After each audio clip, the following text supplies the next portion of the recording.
Atenção! Vai começar agora uma teleaula de manutenção do curso profissionalizante. Este módulo tem um total de 35 aulas. Hoje você vai assistir a teleaula número 3. Bons estudos!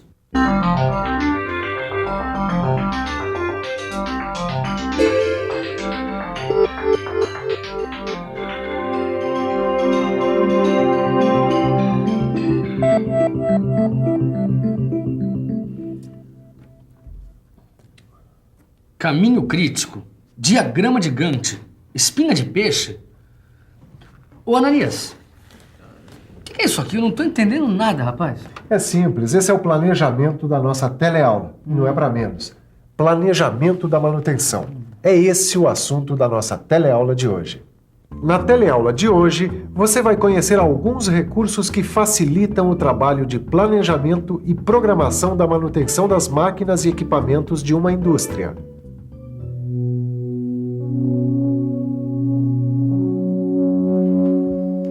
Nas últimas teleaulas, você viu os vários tipos de manutenção de uma indústria. Mas será que você parou para pensar nos riscos que podem acontecer na hora H? Naquela hora em que não tem mais jeito e em que as máquinas e os equipamentos precisam parar para manutenção? A resposta aparentemente é simples: perda de tempo e dinheiro. Justamente para que isso não ocorra, o planejamento procura equacionar o problema de modo que a parada de produção represente o menor prejuízo possível. Bom, pelo que eu entendi do seu planejamento para a nossa teleaula de hoje, o primeiro assunto que a gente vai ver é a rotina, é isso? É isso aí. A gente vai conhecer o planejamento da manutenção desde o seu início. Com certeza, tudo começa pela chegada das requisições de serviços para a manutenção. Chegando uma requisição de serviço, a equipe começa a trabalhar. O primeiro passo é definir qual é o serviço e como ele vai ser executado. De posse dessas informações, os técnicos podem definir que grupos vão participar do serviço e que ferramentas ou materiais vão ser utilizados. Enfim, tudo o que será necessário para a realização do serviço de manutenção. O resultado prático dessas decisões é registrado em documentos. Um plano de operações. Uma lista de materiais que será enviada para o estoque ou, se for o caso, para o setor de compras. Várias relações e ordens de serviço.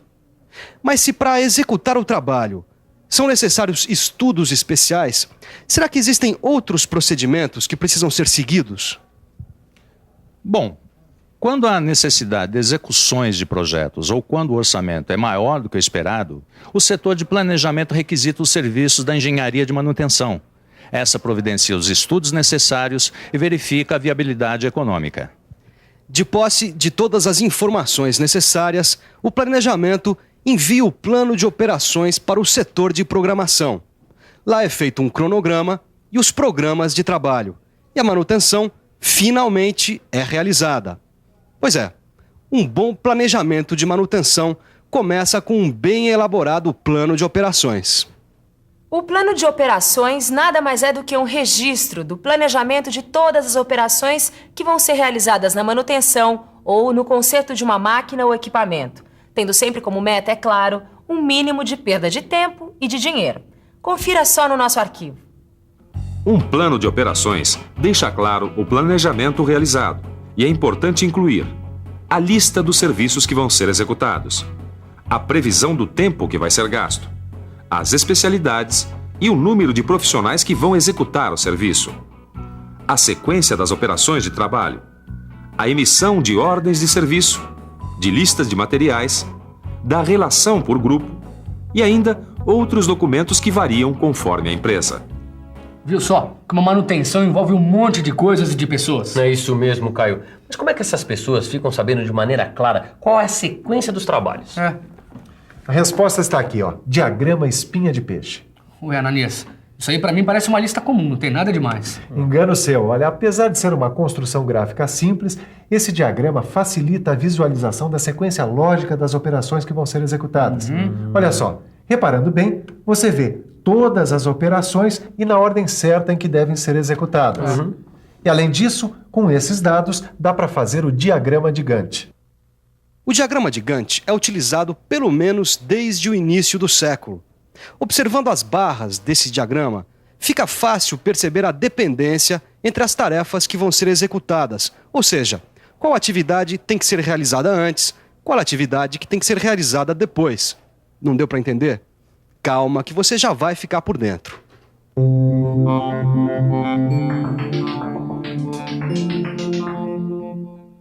O diagrama de Gantt é elaborado a partir de uma tabela com as tarefas, as relações de dependência entre elas e o tempo que cada uma delas vai levar para ser executada. Esses dados são transformados em barras, cada uma delas com um tamanho diretamente proporcional ao tempo de execução real da tarefa.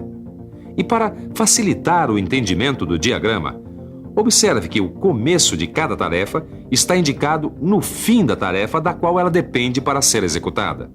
Tendo como base o diagrama de Gantt, é possível controlar o tempo e, se necessário, reprogramá-lo, e com bastante facilidade. Agora, mesmo com tantas utilidades, existem certas questões que esse diagrama não é capaz de resolver. Dá só uma conferida.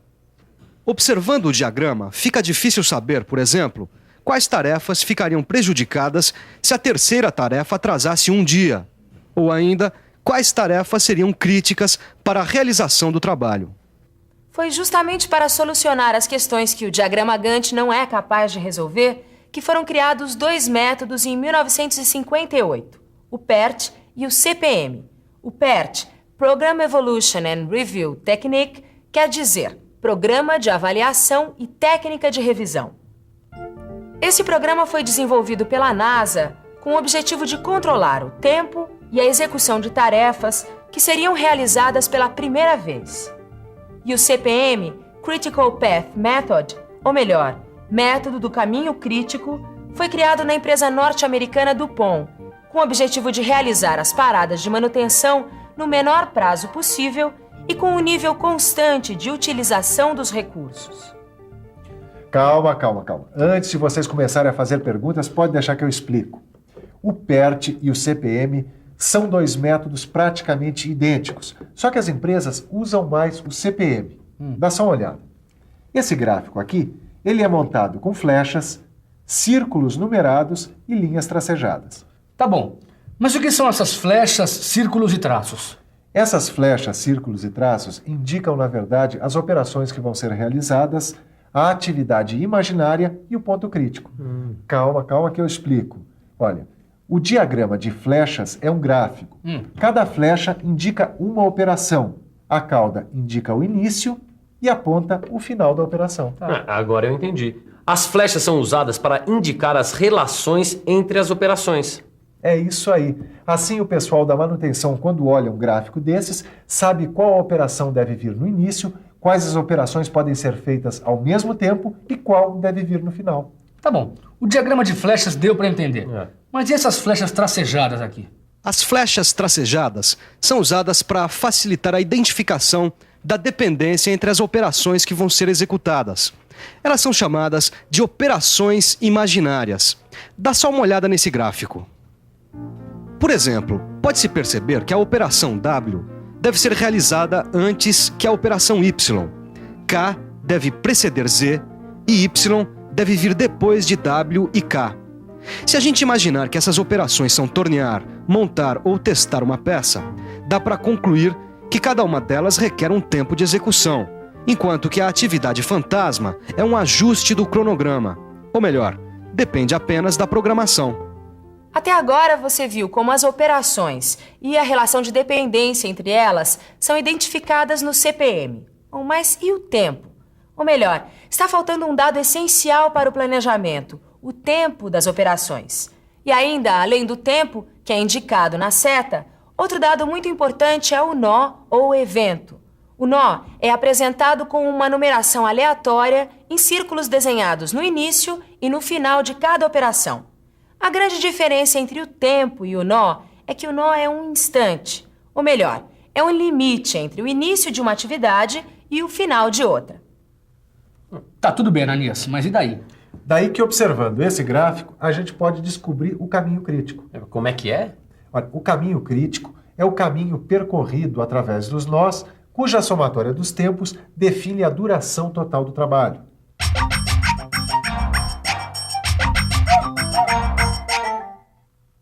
Através do caminho crítico, é possível saber a duração total do trabalho e ainda a folga das tarefas que não afetam o término do trabalho.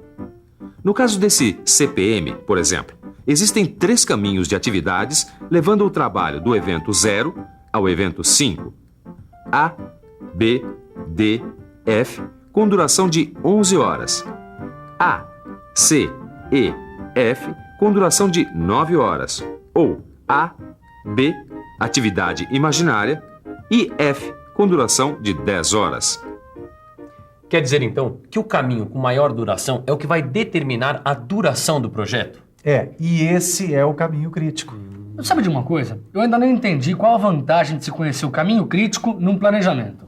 Pois saiba que são vários os motivos. Através do caminho crítico, dá para saber, por exemplo, se vai ser possível cumprir ou não os prazos estabelecidos. E dá para identificar as atividades que não podem ter atrasos. É verdade. Dá também para priorizar as atividades que a gente pode reduzir sem comprometer o resultado final, isso é, se a gente quiser antecipar o prazo estabelecido. Na verdade, conhecer o caminho crítico facilita muito o planejamento da manutenção. No seu livro de estudos, você vai conhecer todas as vantagens de se fazer o CPM. Se a gente resumir todas essas vantagens, o importante é que, conhecendo o caminho crítico, a gente pode balancear todos os recursos envolvidos na manutenção, principalmente a mão de obra. Afinal, o departamento de manutenção tem funcionários fixos e as atividades deles precisam ser bem planejadas para que sejam evitados momentos sem trabalho e momentos com excesso de trabalho, ou ainda, se for o caso, contratar serviços externos ou aumentar o quadro de pessoal. Bom, se você ainda está em dúvida sobre a importância do planejamento de manutenção, o jeito é revisar. E atenção, se liga aí que é hora da revisão. Na teleaula de hoje, você viu que um plano de operações inclui, entre outras coisas, um diagrama espinha de peixe, um diagrama Gantt e um PERT-CPM. Viu que o diagrama espinha de peixe permite uma visualização bastante rápida da sequência lógica das operações. Viu que o PERT-CPM foi criado para resolver questões que o diagrama Gantt não pode solucionar. E viu que o CPM possibilita o planejamento das atividades com o menor número de paradas, no menor prazo possível e com um nível constante de utilização dos recursos. É isso aí. Meu planejamento dessa teleaula acaba por aqui. Agora, como no bom planejamento, é hora de você colocar a mão na massa. Ou melhor, de estudar para melhorar os seus conhecimentos. Até a próxima!